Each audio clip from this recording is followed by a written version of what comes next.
In this programme, we're talking about biscuits.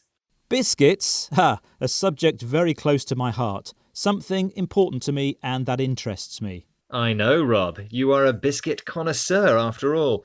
And in the UK, many of us love to nibble these sweet treats. And we have lots of names for them too.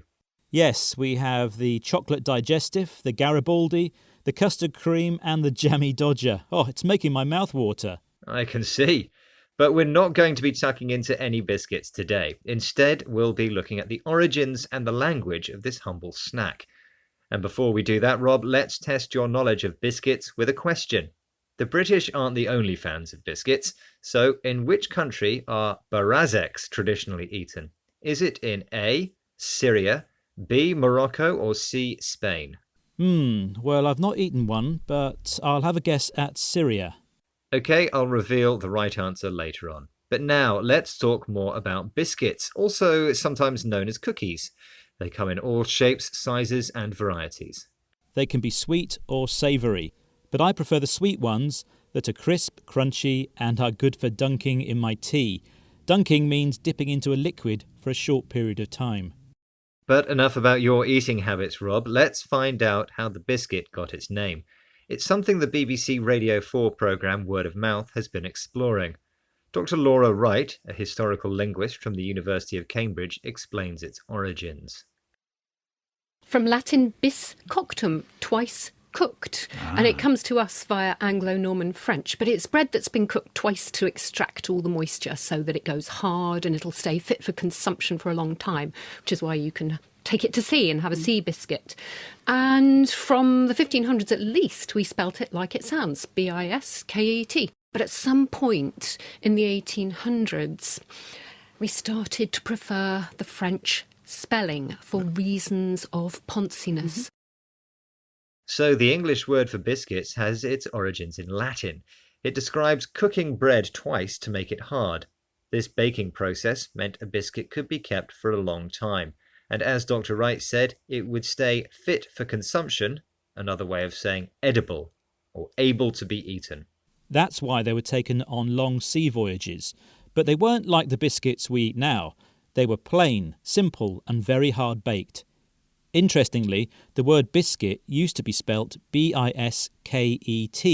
but the French spelling B-I-S-C-U-I-T was later adopted.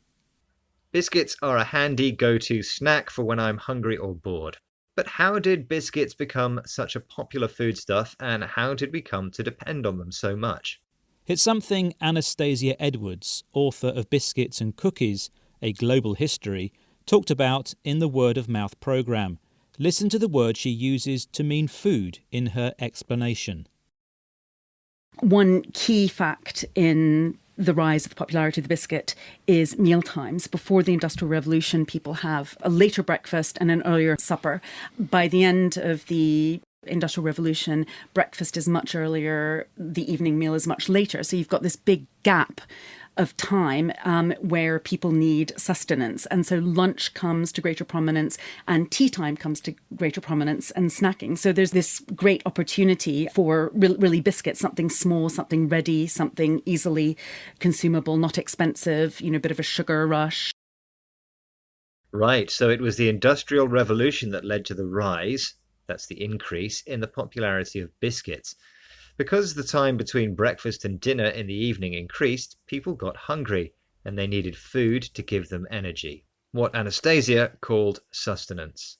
So this is when smaller meals, such as lunch or tea, became important or more well known.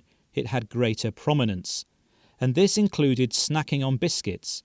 These were cheap and easily consumable, easy and quick to eat. And because of their ingredients, they gave you a sugar rush, a quick blast of energy. Of course, now we eat biscuits at any time, and because of their sugar content, we know to only eat them in moderation, Rob. I think a packet a day is fine, but a whole box? Well, that would really take the biscuit. Take the biscuit. Good idiom there, Rob, to mean be the most foolish, annoying, or surprising thing to do. But now let's find out the answer to my quiz question. Earlier, I asked which country are barazeks traditionally eaten in. And I thought Syria. Was I right? Yes, you were. Well done. You are a smart cookie. Barazeks are biscuits filled with roasted sesame seeds and pistachio chips. They sound delicious. I would love to try some. Okay, well, we've been discussing the language of biscuits and mentioned some of these words. Dunking describes dipping something, like a biscuit, into liquid for a short period of time.